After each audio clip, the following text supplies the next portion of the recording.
Una vez más, hermanos, buenos días. ¿Por qué no me acompaña al libro de los Hechos?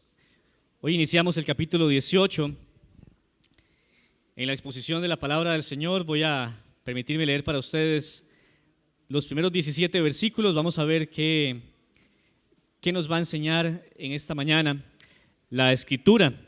Continuamos en la saga del libro de los Hechos, en una predicación expositiva secuencial. Vamos texto por texto, perícopa por perícopa. Perícopa significa porción de la Escritura, historia, poema o discurso, que sea comprensible, que tenga un tema en común.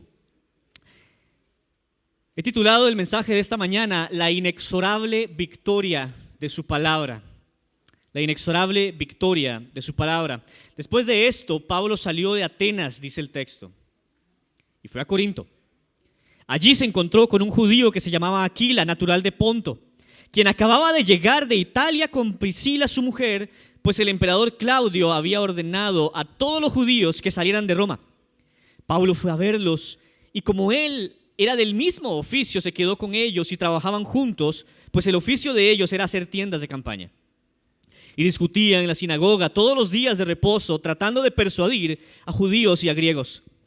Cuando Silas y Timoteo llegaron de Macedonia, Pablo comenzó a dedicarse por completo a la predicación de la palabra, testificando solemnemente a los judíos que Jesús era el Cristo. Pero cuando los judíos se le opusieron y blasfemaron, él sacudió sus ropas y les dijo: su sangre sea sobre sus cabezas, yo soy limpio, desde ahora me iré a los gentiles. Partiendo de allí se fue a la casa de un hombre llamado Ticio Justo, que adoraba a Dios, cuya casa estaba junto a la sinagoga. Crispo, el oficial de la sinagoga, creyó en el Señor con toda su casa. También muchos de los corintios, al oír, creían y eran bautizados. Por medio de una visión durante la noche, el Señor dijo a Pablo: no temas, sigue hablando y no calles, porque yo estoy contigo y nadie te atacará para hacerte daño, porque yo tengo mucha gente en esta ciudad. Entonces Pablo se quedó allí 1 año y 6 meses enseñando la palabra de Dios entre ellos. Pero siendo Galión procónsul de Acaya, los judíos se levantaron a una contra Pablo y lo trajeron ante el tribunal. Este persuade a los hombres que adoren a Dios en forma contraria a la ley, dijeron ellos. Cuando Pablo iba a hablar, Galión dijo a los judíos: si fuera cuestión de una injusticia o de un crimen depravado, judíos, yo les toleraría, como sería razonable. Pero si son cuestiones de palabras y nombres y de su propia ley, allá ustedes, yo no estoy dispuesto a ser juez de estas cosas. Y los echó del tribunal. Entonces todos ellos agarraron a Sóstenes, el oficial de la sinagoga, y lo golpearon frente al tribunal, pero Galión no hacía caso de nada de esto. Gracias, oh Dios, porque tu palabra una vez más está en nuestro regazo. Hace un privilegio enorme poder leerla en el idioma de nuestro corazón. Y hoy queremos conocer lo que tienes por tesoro para nuestro corazón, para que una vez que salgamos de este recinto, habiendo escuchado la predicación de tu palabra, nuestros corazones sean llenos y estén encendidos de una llama que busque hacer tu voluntad, agradarte en todo y entregarnos por completo a ti, no solo que nos creaste, pero que nos amaste a través de tu Hijo. Y es en su nombre que oramos. Amén. La inexorable victoria de su palabra, he dicho, es el sermón de esta mañana. ¿Conoce usted el significado de la palabra inexorable? Hoy es domingo, así que la puedo usar.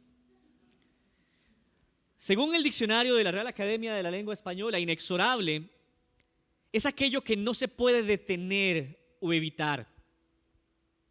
Esa interesante palabra puede ser aplicada a muchas cosas que experimentamos en esta vida. Por ejemplo, podemos decir que la muerte es inexorable. Todos nos dirigimos al mismo lugar. También es aplicable al paso del tiempo, porque este no se detiene por nosotros. Nuestro envejecimiento es inexorable. ¿Qué dicen de la rebeldía de los adolescentes en su etapa? Parece inexorable. Las presas de las calles de nuestro país en hora pico, un viernes de pago, inexorables. Hacer filas en las oficinas de gobierno y tardar ahí mucho tiempo, inexorables. O que un marido irrite a su esposa cuando ella está en sus días más sensibles. Inexorable. Son cosas inexorables en la vida. No obstante, también tenemos aspectos inexorables en las Escrituras.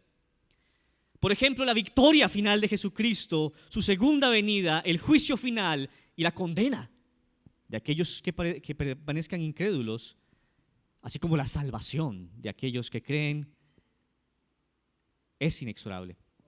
Cuando Dios garantiza algo, eso es inexorable. Otro aspecto inexorable más que encontramos en las Escrituras está en este pasaje, la victoria de su palabra, aún en circunstancias difíciles y hostiles. Hoy veremos que aunque haya fuerte oposición, la palabra de Dios no será detenida. Si un mensaje quiero yo que se lleve usted en esta mañana es ese. Aunque haya fuerte oposición, la palabra de Dios no será detenida. Para esto veremos que de los versos 1 al 8 hay una trayectoria ascendente de la palabra de Dios. Y luego de los versos 9 al 17 veremos que la palabra de Dios es incapaz de ser censurada. Primero entonces, la trayectoria ascendente de la palabra, versos 1 al 8. En los primeros 3 versículos podemos también entender que la palabra puede ministrarse siendo bivocacionales. Pablo continúa en su segundo viaje misionero y pasa a Atenas, una ciudad importante, a otra ciudad también importante, ahora llamada Corinto. Son importantes ambas, pero no por la misma razón. La anterior era importante por ser cuna de grandes pensadores y una cultura e historia rica que hacían muy cultos a sus habitantes, pero Corinto era importante más bien por ser una ciudad de paso, una ciudad comercial, una especie de intersección entre ciudades muy importantes. Y eso provocaba que hubiera muchísimo comercio y tránsito de personas que estaban de paso.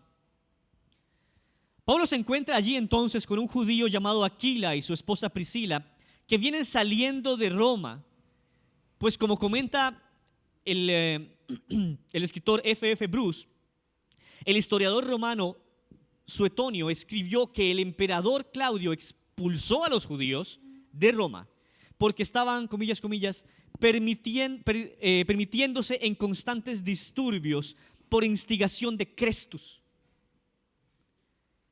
Ha habido muchos intentos de explicar quién es este Cresto o Crestus, pero una solución probable es que Suetonio se refirió a Jesucristo, pero al escribir 70 años después y no estar familiarizado con la fe cristiana, 70 años después de los hechos, el nombre de Cristo se confundió tal vez un poco. Parece que la expulsión tuvo que ver con la disensión y el desorden de las sinagogas en la ciudad. Así que este evento histórico que presenta la Escritura es también confirmado por uno de los historiadores del primer siglo romano. De tal forma que la entrada del cristianismo al Imperio Romano ya había alcanzado su capital y estaba ya generando controversias en las ciudades más importantes. Lo cierto del caso es que Aquila y Priscila hacen una química especial con Pablo, pues comparten la misma ocupación. Son fabricadores de tiendas. El término posiblemente se refiere más a que eran trabajadores del cuero. Pablo entonces está repartido entre las ciudades, Pablo más bien está repartido entre hacer tiendas y la predicación de las Escrituras, pues dice en el verso 4 que también discutía en la sinagoga todos los días de reposo, tratando de persuadir a judíos y a griegos. Los cristianos somos tristemente conocidos por un falso evangelio que se ha convertido en un veneno en la reputación especialmente evangélica.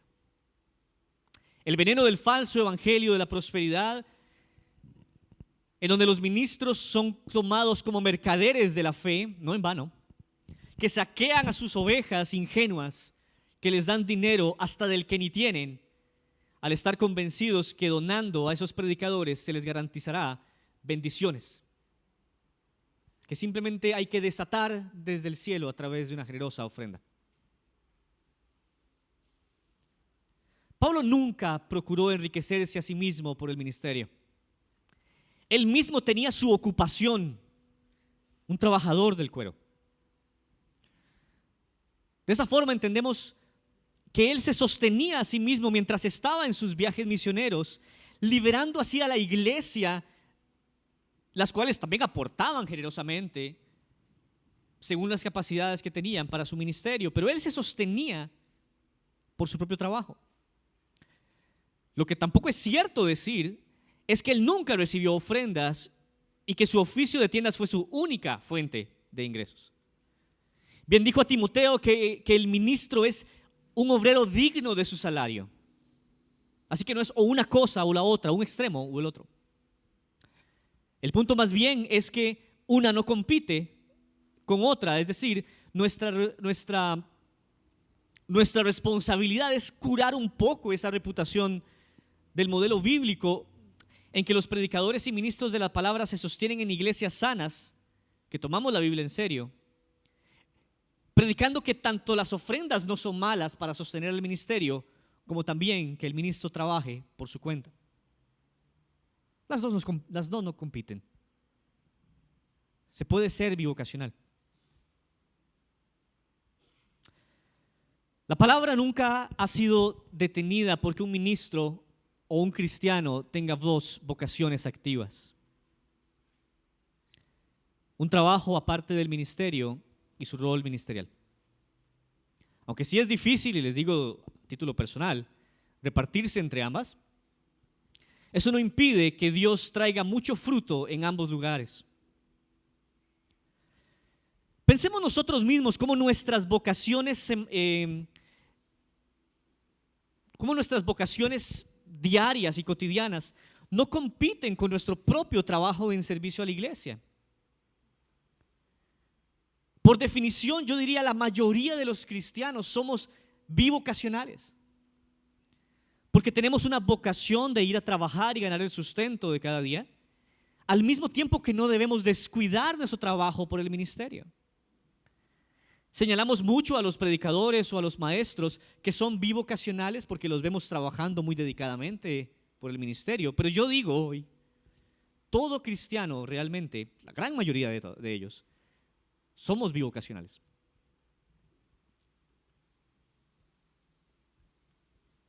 Si eso es cierto, hermano y hermana, entonces nuestro trabajo es acomodarnos. Acomodemos el tiempo. Hagamos valer cada día.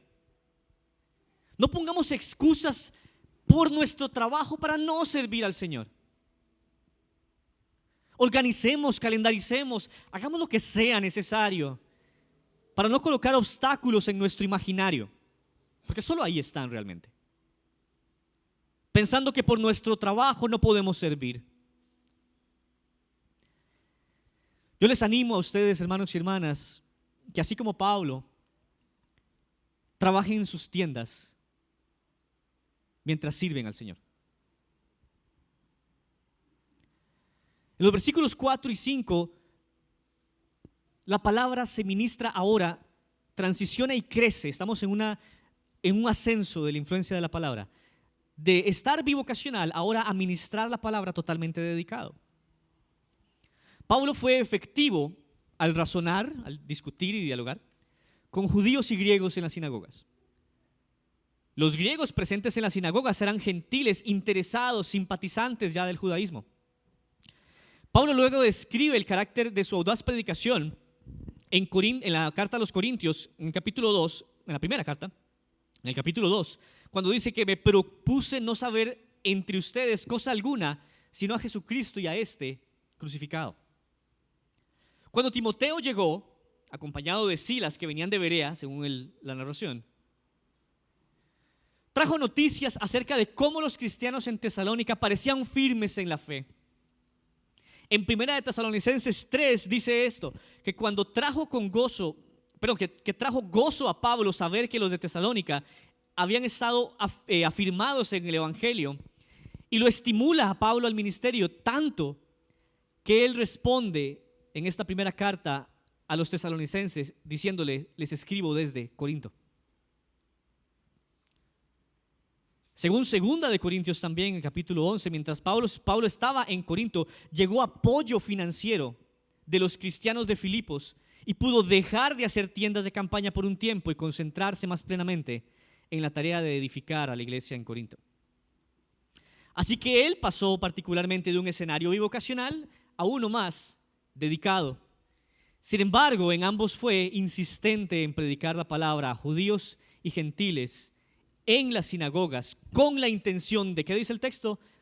Persuadirlos. Persuadirlos a la fe.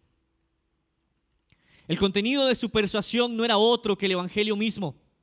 Aquel que demostraba que Jesús es el Mesías prometido que vino, cumplió la ley, murió por los pecados de su pueblo y resucitó y dio vida a todos los que creen en él.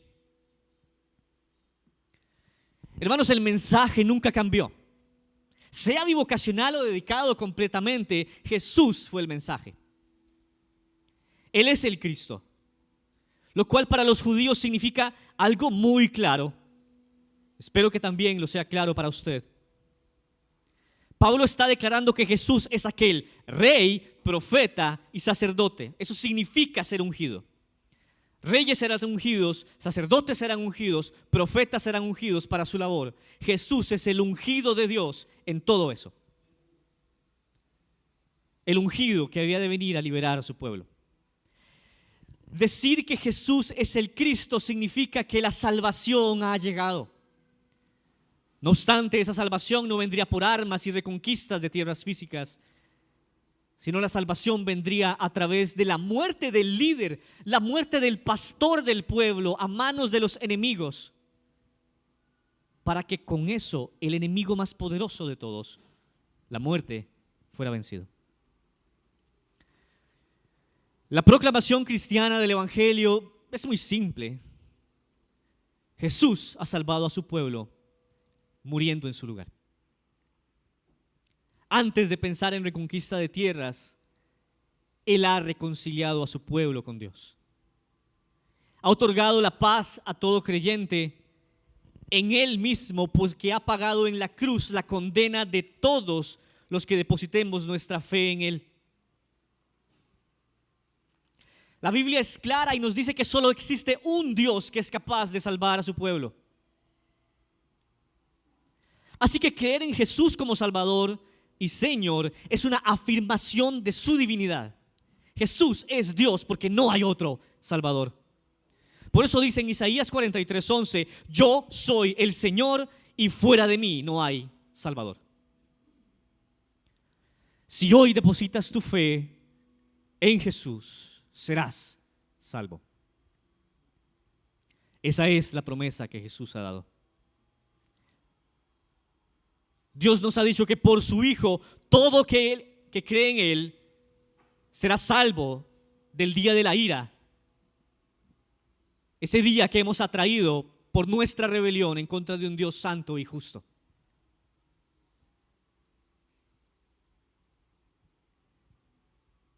Si tú tienes la bendición de no tener que repartirte bivocacionalmente entre un trabajo y el ministerio, entre tu trabajo y servir en la iglesia, te animo para que lo veas como la oportunidad más grande delante de ti para ser lo más útil posible a favor del reino de Dios. Así como la trayectoria de la palabra de Dios hacia la victoria es inexorable, sea así igualmente nuestro compromiso como creyentes a Jesús para que Él sea proclamado como Mesías. Sirve a Dios con fuerza. Sírvele con dedicación. Sé útil para el reino de Dios. Haz todo a tu alcance, sin reparos, sin distracciones tontas, como a veces tenemos en redes sociales y entretenimiento basura. Si puedes dedicarte, hazlo. Apaga la novela. Desinstala TikTok. Distrae demasiado a veces. Dedícate. Demuestra que Jesús es el Mesías. Versos 6 al 8, ya no tenemos a Pablo transicionando de una predicación bivocacional a una dedicada y otra que consigue ahora convertidos a pesar de la oposición. una alta oposición. Dice el texto en el verso 6 que los judíos, algunos de ellos, se le opusieron y blasfemaron. Esta blasfemia solo pudo haberse dirigido contra Jesús, no contra Pablo. Pablo predicó a Jesús como Mesías, o sea, testificó que Jesús es el Cristo. Esta es una declaración indirecta de la deidad de Jesús, porque alguien realmente solo puede blasfemar en contra de Dios. El tercer mandamiento dice claramente: no tomarás el nombre del Señor tu Dios en vano, porque el Señor no tendrá por inocente al que tome su nombre en vano. Así que cuando Pablo escucha la respuesta de los judíos, la cual llega a punto de blasfemia, reacciona enérgicamente en rechazo de ellos, sacude sus ropas como en señal de librarse de ellos y de la responsabilidad del juicio que caerá por su rechazo y su blasfemia. Pablo resuelve entonces dejarlos a un lado y dice: de ahora en adelante me iré a los gentiles. Pablo sintió una fuerte responsabilidad de iniciar siempre su predicación con sus compatriotas judíos. Romanos 1:16 dice que el evangelio es el poder de Dios para salvación a todo aquel que cree, judío primeramente y también al griego. Pero cuando su mensaje fue rechazado, no perdió tiempo en ir a los gentiles. Pablo cumplió así entonces el espíritu de lo que Jesús dice en Mateo 7:6, cuando dice: no den lo santo a los perros, ni echen sus perlas delante de los cerdos, no sea que las pisoteen y se vuelvan y las despedacen. Las personas están decididas, pero cuando las personas están decididas a rechazar el evangelio, no debemos seguir insistiendo hasta que la puerta se abra de nuevo. No obstante, no todo fue malo. Se nos dice acerca de un hombre, Crispo, que era el oficial de la sinagoga. Así que es interesante porque Pablo, aunque resuelve no continuar predicando a los judíos, empieza a quedarse en una casa que coincide que estaba vecina a la sinagoga. Y mientras la sinagoga siga siendo su vecindad, la palabra de Dios sigue siendo predicada y la influencia de ella sigue creciendo, al punto en el que Crispo, el principal de la sinagoga, creyó en el Señor junto con toda su casa. Esto muestra que Pablo trató a los judíos de Corinto con amor y gracia, incluso después de que lo rechazaron a él y su mensaje. Pablo ciertamente no prohibió a los judíos venir a Jesús, simplemente cambió su enfoque de evangelismo de judíos a gentiles después de su blasfemia y rechazo.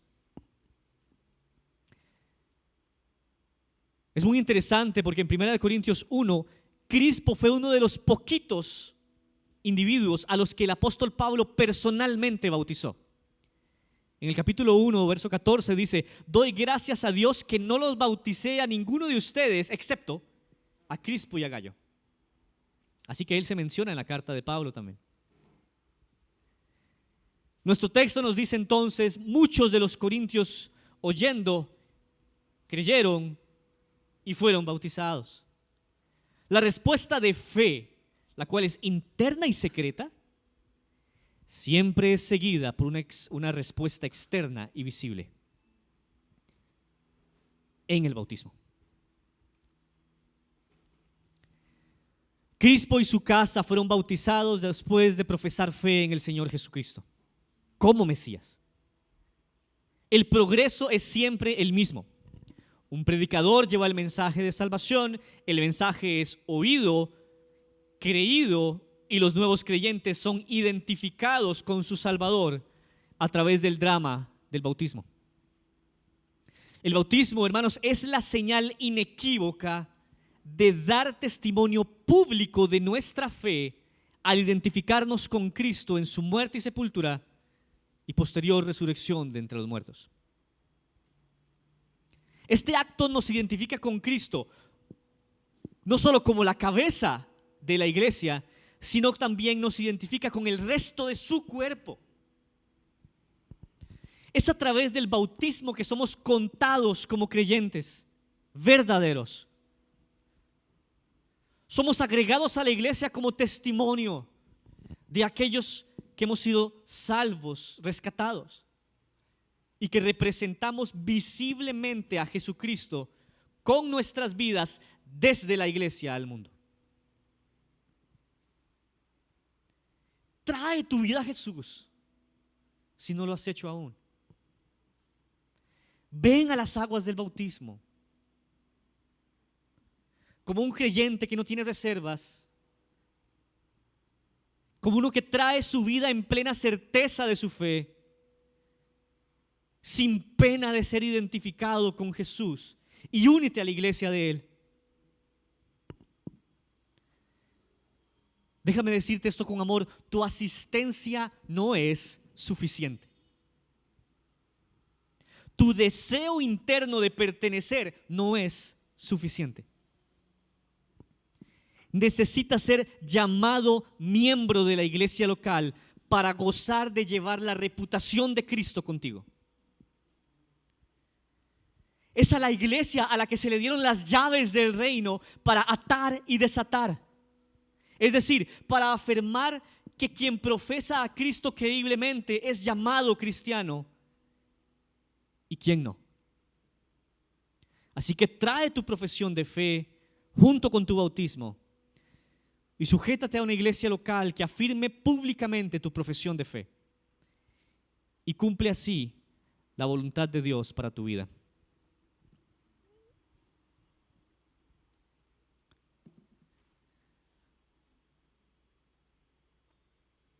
La trayectoria de la palabra de Dios es ascendente, como lo hemos visto en los primeros 8 versículos. Empieza con un nuevo lugar, Corinto, con un solo hombre, Pablo, que está repartido entre labores cotidianas y el ministerio, pero luego pasa a ser acompañado con Timoteo y Silas a dedicarse completamente a predicar el evangelio, consiguiendo así tanto opositores como convertidos. Porque como hemos dicho, aunque haya fuerte oposición a la palabra, ella no será detenida.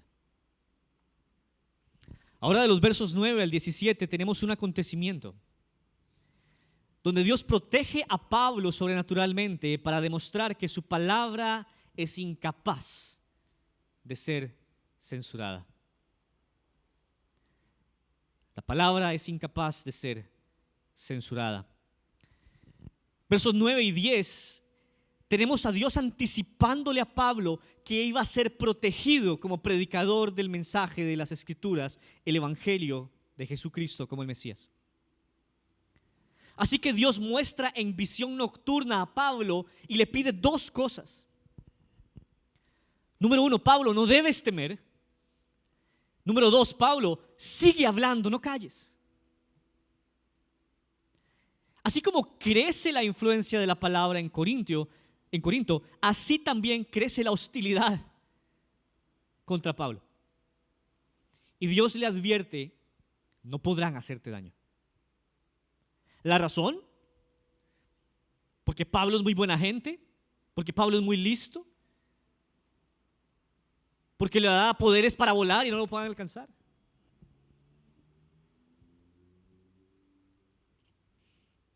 Nada de eso. Pablo, me atrevo a decir, Pablo no es protegido por Pablo. La protección que recibe él más bien obedece a que él, como instrumento de Dios, su vida debe ser preservada, porque Dios dice: porque tengo mucha gente en esta ciudad. Dios ama a Corinto. Por eso Pablo es protegido. Pablo se queda allí año y medio, en medio de oposición.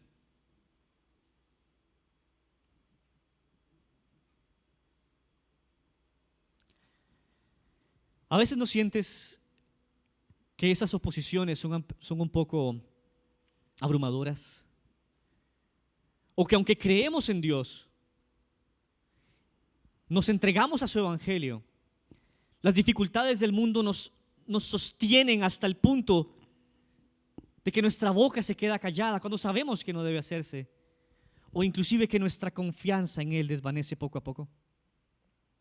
¿Acaso no son las dificultades de este mundo a veces abrasadoras? Dios nos ha anticipado a nosotros que el hecho de testificar de que somos cristianos puede traernos dificultad. Lo cierto es que al mismo tiempo que nos dice que en este mundo tendremos aflicción, nos pide confiar porque Jesús ha vencido al mundo. Sin necesidad de visiones nocturnas, nosotros podemos estar seguros de algo, hermano y hermana. Si nosotros nos dedicamos a la predicación y proclamación de su palabra, el Señor cumplirá propósitos magníficos en aquellos que nos escuchan. Pero ¿cómo irán si nadie les predica? Así que no temas, no calles, no menosprecies las oportunidades de ser el instrumento de Dios.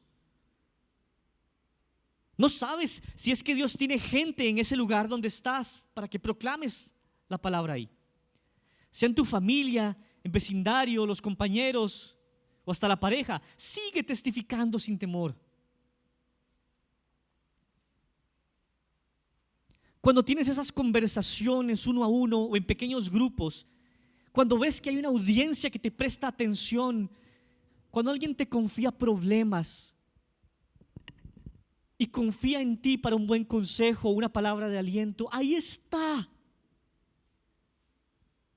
No desaproveches la oportunidad de explicar por qué, si Jesús es el Mesías, esa persona puede estar mejor.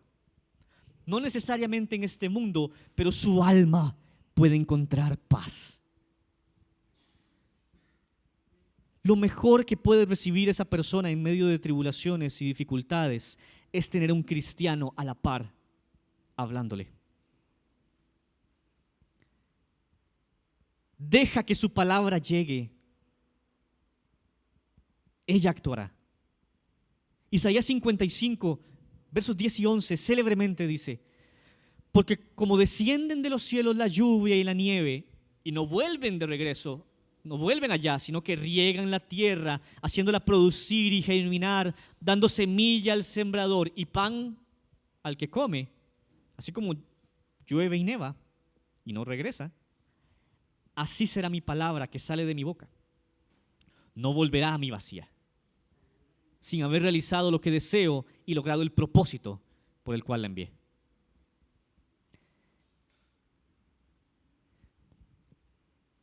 No existe una sola ocasión en la que predicar la palabra de Dios quede de más. Nunca sobra decirle a alguien por qué Jesús es el Mesías. Los versos 11 al 17 demuestran a Dios protegiendo a su predicador, anticipándose a la censura. Dice el texto que al acercarse Galión, que por cierto era el hermano de Séneca. Séneca fue uno de los principales filósofos de la época de Pablo y los apóstoles, un consultor político cercano a Nerón inclusive. Así que ese es un personaje muy importante, un equivalente a Poncio Pilato, pero en la zona de Corinto. Dice que al acercarse a Galión, judíos de Corinto trataron de detener la obra de la predicación contra toda esa provincia, o en toda esa provincia más bien. Las implicaciones de que los judíos hubieran tenido éxito en que Galión les hubiera hecho caso, hubieran sido desastrosas para la proclamación del evangelio en Corinto, en todos los extremos del Imperio Romano.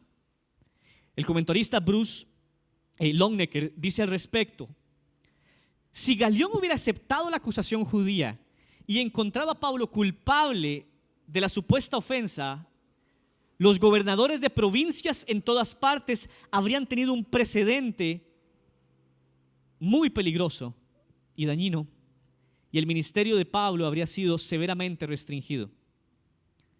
Así las cosas, la negativa de Galión a actuar en el asunto equivalía al reconocimiento más bien del cristiano como una religión lícita. Dice el texto que cuando Pablo estaba listo para abrir su boca y defenderse, antes de que Pablo pudiera decir, Galión lo hizo por él. Galión vio correctamente que el gobierno no tiene ningún papel en el intento de decidir asuntos religiosos, aunque sí tiene un papel legítimo en asuntos de injusticias o crímenes severos. Dice el texto que entonces tomaron los griegos a Sóstenes, el principal de la sinagoga, y lo golpearon delante del tribunal.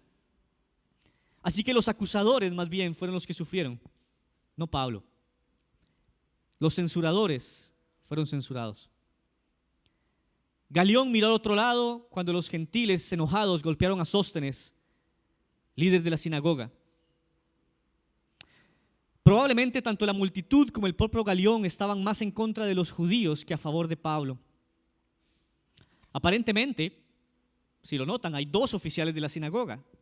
Había uno que se llamaba Crispo, ¿cierto? Ahora nos dice que Sóstenes es el principal de la sinagoga. Posiblemente Crispo, al creer en Jesús, de una vez fue destituido.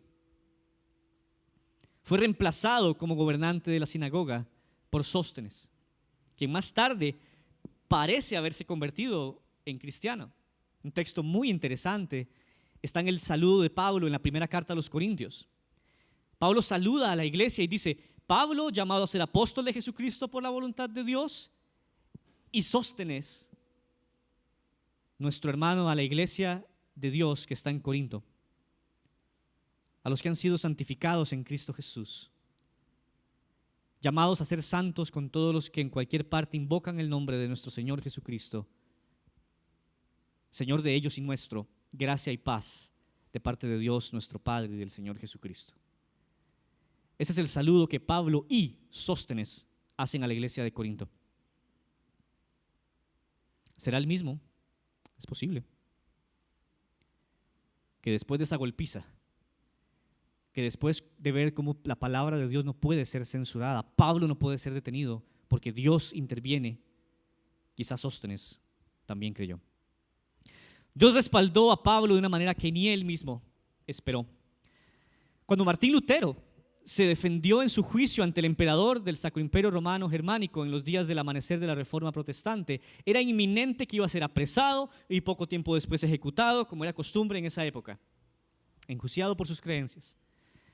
No obstante, la historia dice que un príncipe del imperio lo interviene, lo rescata, lo esconde en un castillo, y ahí Martín Lutero, se dedica a traducir las escrituras al alemán. Y por primera vez en idioma germánico se escucha el evangelio. La censura humana no puede acallar la palabra de Dios. Dios la hará prevalecer y hasta humillará a sus detractores. El mundo en el que vivimos nos dice que la Biblia es un texto de discurso de odio, cuando más bien ella registra el acto de amor más grande efectuado por la humanidad, la entrega del Hijo de Dios para que los pecadores pudiéramos ser salvos. Mientras la Biblia habla de perdón, restauración y reconciliación con Dios, los hombres tratan de apagar este mensaje, pues ofende los sentimientos de aquellos que no están dispuestos a cambiar sus vidas delante del Dios que los creó y les dio vida, y más bien se rebelan. Admiremos a Dios juntos al ver su plan. No perdamos esperanza o ánimo en la lucha por la proclamación de la palabra. Dios la hará prevalecer y eso debe de sentirnos liberados y valientes. Estamos en el bando de aquel que a través de su palabra creó todo lo que existe. ¿Quién podrá resistir el poder de su palabra? Toma tu Biblia, ámala, léela, escudriñala, vívela. Ahí está el poder de Dios. Los cristianos hemos reconocido la voz de nuestro pastor, lo oímos y lo seguimos para ser sustentados, guiados protegidos, nutridos, amados y tanto más. Su palabra es nuestra única regla infalible para nuestra fe y práctica de la vida cristiana. Es la que te ayuda a ser un hijo, hija, padre o madre para la gloria de Dios. Es la que nos muestra a Cristo y nos llena de esperanza en medio de dificultades, poniendo nuestra expectativa y esperanza en el futuro glorioso cuando vuelva el Señor. Por eso, aunque haya una fuerte oposición, la palabra de Dios no será detenida. Oramos.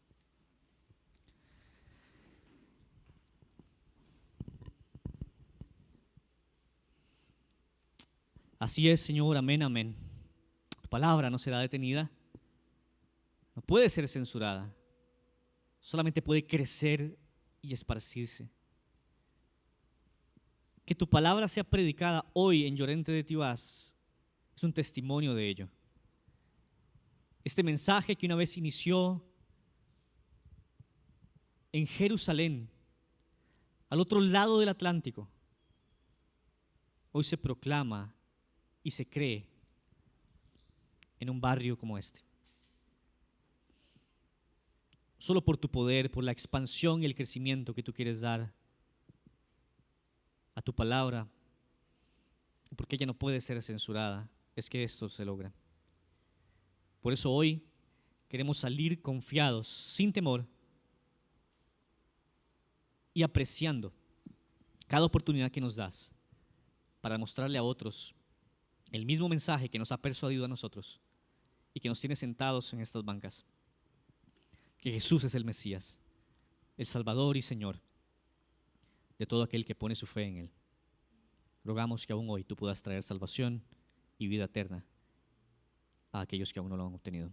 Y es en el nombre de Jesús que oramos. Amén. Dios les bendiga.